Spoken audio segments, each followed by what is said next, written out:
Alors, je suis Sophie Achilli, je suis artiste papier, c'est-à-dire que je décline le papier sous de multiples formes. Je fais majoritairement du collage en volume dans des boîtes que j'appelle boîtes tableaux, mais qu'on appelle aussi dioramas. Je travaille depuis peu le papier aussi en tenture, découpé, surcyclé, rebrodé. En général, il y a de multiples couches de travail de la main dans ce que je fais, que ce soit découpage, peinture, dessin, gravure. J'aime bien quand les choses s'empilent et se répondent les unes les autres et qu'il y ait une espèce de saturation de sens et de stimuli visuels.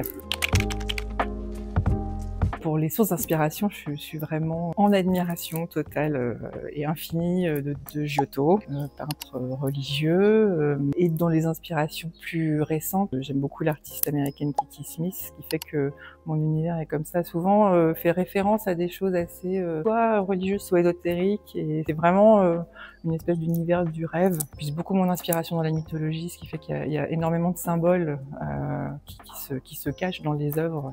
Cette série que je présente a été créée spécialement pour la Chapelle du Bon Pasteur. Quand Fabrice D'Agosto m'a contacté, il m'a envoyé une vidéo des panneaux et tout de suite j'ai vu cette espèce de voyage qu'on peut faire dans les deux sens, en fait, d'un continent 1 à un continent 2.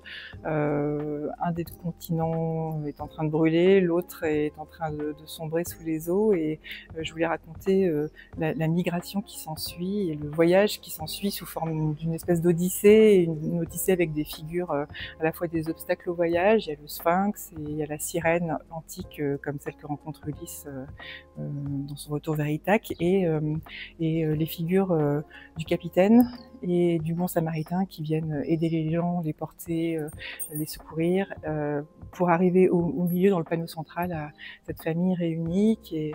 alors on ne sait pas si elle est sauvée ou pas sauvée, si elle est sous les eaux ou pas sous les eaux. Elle à la fois...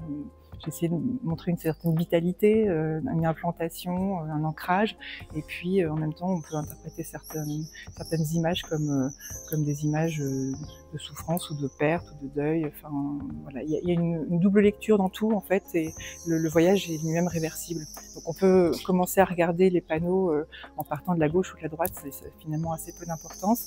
Ce qui est important par contre, c'est de se plonger dedans, de lire ce que j'ai gravé en bas des boîtes. Le texte est conçu pour être vraiment lu, déchiffré. Il y a une activité de déchiffrage qui est un peu ardue peut-être, mais ça permet aussi de plonger dans les textes. Donc c'est aussi plusieurs couches différentes de voyage, d'exil à soi-même. Enfin, on peut lire à plein de niveaux différents. C'est pas forcément uniquement social ou politique.